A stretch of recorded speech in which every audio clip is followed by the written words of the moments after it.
잃어버린 20년 이후 거의 안 오르다가 어떻게 올렸어요?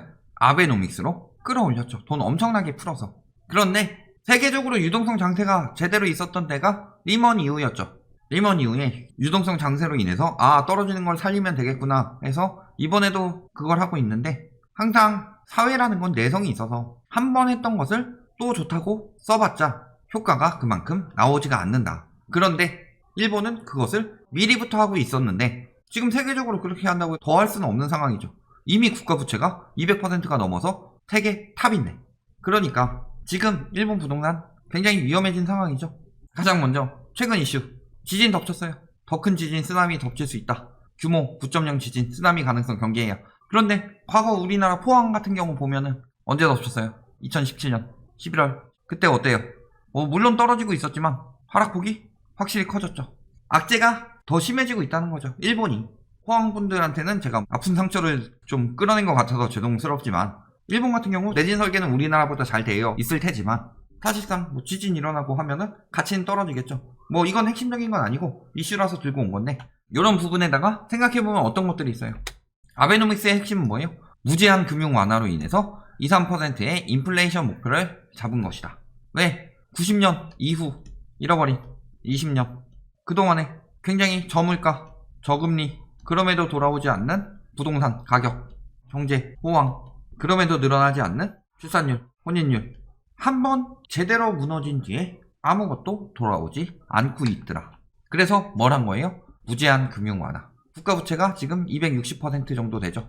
우리나라 지금 40% 넘어간 거 가지고 국가 빚 엄청나다, 죽는다 하고 있는데 260%예요.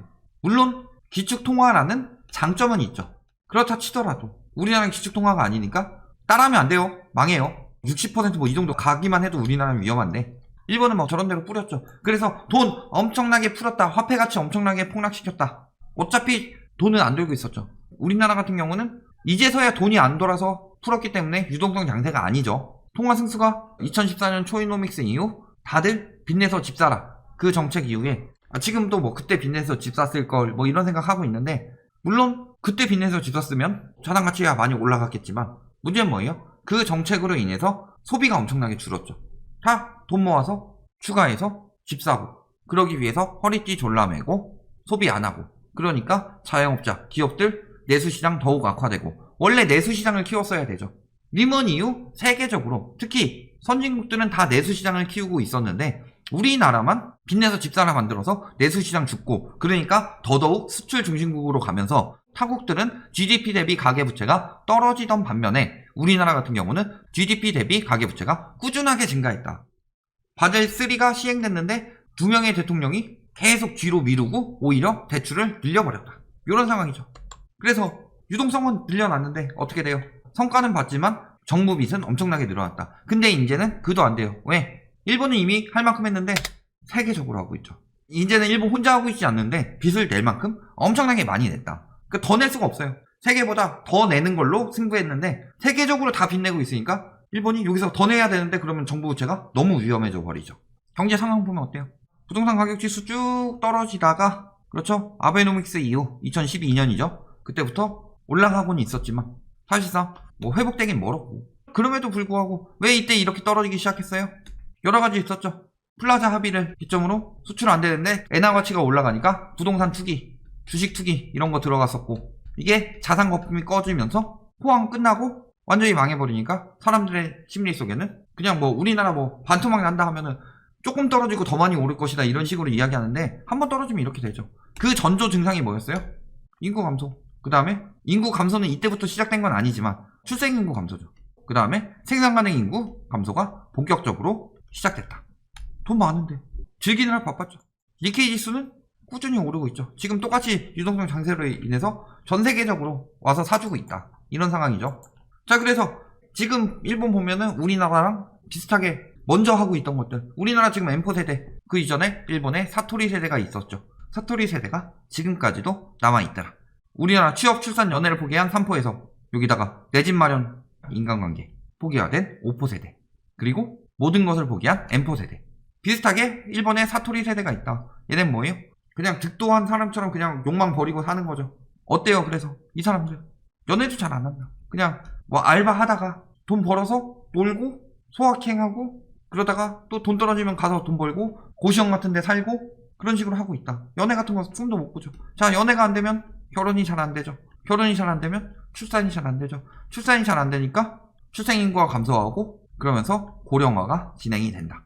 고령화가 진행이 가속화되면 가속화될수록 복지에 들어가는 비용은 늘어나고 그 다음에 생산 가능 인구는 줄어들기 때문에 국가적으로 점점 더 침체되게 된다. 이게 사토리 세대가 한참 전부터 있었죠. 몇 년에서 10몇 년 정도 있었는데 그럼에도 불구하고 그래도 출산율 1은 찍었어요. 우리나라 어때요? 작년에 0.82? 여기까지 떨어졌죠. 더 심각하다. 자, 인구 감소 가속화되고 있죠. 인구수가 떨어지고 있죠. 이제 출생아 80만 붕괴예요. 우리나라는 더 심각하죠. 지난해 일본 인구 42만 감소하고 80만 붕괴가 12년 빨라질 수도 있다. 이런 상황이죠. 취업도 안 돼요. 일본 예전에 그래도 우리나라에 비해서 일본 같은 경우는 이제 하도 사토리 세대가 많기 때문에 정규직을 안 해요. 그러니까 우리나라에 비해서 취업문이 훨씬 더 많이 열렸다. 그런데 요즘에 어때요? 코로나 터지고 나서 경제가 가뜩이나 안 좋아졌으니까 완전 실업자 51만 명, 실업률 11년 만에 최악. 이런 상황이에요. 근데 지금까지 부동산, 주식 이런 거 뭘로 올린 거예요? 돈 풀어서 효과를 볼 수 있었던 이유는 어차피 저기는 통화 유통속도, 통화 승수가 바닥을 치고 있었기 때문이죠.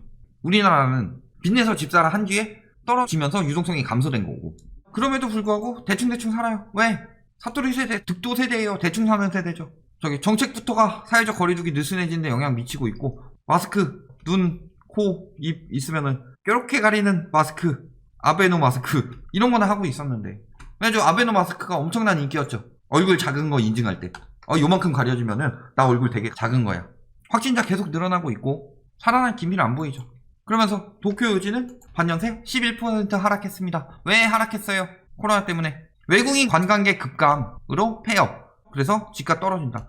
이게 정상이에요. 우리나라만 미쳐가지고 땅값 계속 올라가고 있는 거죠. 머지 않았어요. 이런 현상이. 거기다가 올림픽을 위해서 많은 시설을 만들어 공급 과다 현상이 들어왔다. 자, 도쿄 올림픽을 하기 위해서 많은 시설을 만들었죠. 그리고 이 시설을 통해 관광객들이 유치가 돼야 되는데 유치가 안 되죠. 올림픽도 밀리고 있죠. 그 다음에 요걸 노린 외국인 투자 수요들 많았죠. 외국인 투자 수요들이 들어오긴 굉장히 좋았죠. 엔화 가치가 아베노믹스로 인해서 낮아졌으니까 예를 들어서 1달러에 90엔까지 떨어졌다. 80엔에서. 그렇다면은 9천만엔짜리 사는데 지금은 100만 달러면 되죠. 근데 그 전에 얼마예요? 111만 달러 이상이죠. 줄어드니까 똑같은 걸 하더라도 예를 들어서 얘가 8,500만 엔에서 9천만 엔으로 오르더라도 부담은 오히려 줄어드는 거죠.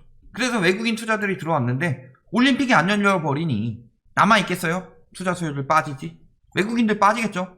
지금도 얘기해요. 막 전세 살기 힘들고 월세 살기 힘들고 그래서 차라리 집 산다. 그래도 불구하고 집값이 오를 것이라는 기대가 남아있기 때문이지 지금은 어때요? 장기 침체 경험한 일본 국민들은 월세 우리나라보다 엄청나게 비싸요. 지금 일본 같은 경우. 그래도 집 안 사요. 부동산 투기 가장 핵심은 뭐라고 그랬어요? 얼마나 오를지 이런 거 다 때려치고 가장 핵심은 황금성이다. 일본은 황금성이 폭망. 사놨다가 나중에 큰돈 필요해서 팔려고 하는데 안 팔리면 어떡해. 그러니까 안 산다. 차라리 월세 비싸더라도 내고 산다. 그래도 그 수요 때문에 도쿄가 가격이 오를 수가 있었던 거죠. 중심부가. 그런데 어때요? 빠지고 있죠. 5개월째 전출 초과 현상 이어지고 있다. 우리나라는요. 이미 서울에서 5개월이 아니라 1기 신도시 건설 이후부터 서울에서 계속 빠지고 있었어요. 문제는 최근에 혼인을 못하면서 독립은 해야 되니까 언제까지 캥거루족으로 살 수는 없으니까 그러면서 1인 가구들이 늘어났죠. 그래서 20대, 30대 남성 그리고 사별로 인해서 60대 이상 여성들의 1인 가구가 늘어나고 있다. 그렇다면은 뭐 60대 이상 여성 같은 경우는 그냥 어차피 살던 집이니까 상관없겠지만 20, 30대 남성들이 왜 1인 가구로 남아있느냐? 결혼할 여력이 안 되고 내 집 마련할 여력이 안 돼서이기 때문이죠. 그런데 그걸 가지고 가구수 증가니까 집값은 오른다. 이런 소리를 하고 있으니 집값 잘 안 오르다가 아베노믹스로 겨우 오르고 있던 도쿄 수요가 빠지고 있다는 거죠. 작년 7월부터 5개월 동안 계속 빠지고 있다. 재택근무 활성화로. 일주일에 한두 번 출근하는데 월세 한 200만원 막 내느니 편도 한 2시간 정도 거리면은 월세 한 50만원이면 산다. 이런 식으로 하면서 빠지고 있죠. 외곽으로. 그러면서 어떻게 되겠어요 그러면? 저 집 산 사람들 일본도 세금 꽤 되죠. 근데 저렇게 되면은 월세도 떨어지죠. 수익률에 따라서 가격이 떨어질 수밖에 없다. 우리나라처럼 시대 차익을 노리는 나라는 아니게 되었기 때문에. 그래서 일본 같은 경우는 아예 커다란 렌탈 회사 같은 데서 사가지고 렌탈로 매출 올려서 하는 경우도 많은데, 매출이 떨어지게 되면은 당연히 가격은 떨어지겠죠. 왜?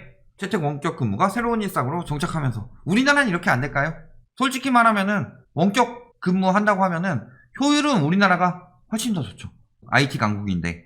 지금까지는 문화적인 부분이 있죠. 어떻게 뭐 집에서 일해, 그래도 나와, 이런 게 있고, 그 다음에 방역이 잘 됐기 때문에 주 4일 뭐 이런 식으로 하고 있지만, 점점 더 그게 정착화될수록 세계적인 추세가 그렇게 흘러간다면 우리나라도 결국은 따라갈 수밖에 없겠죠.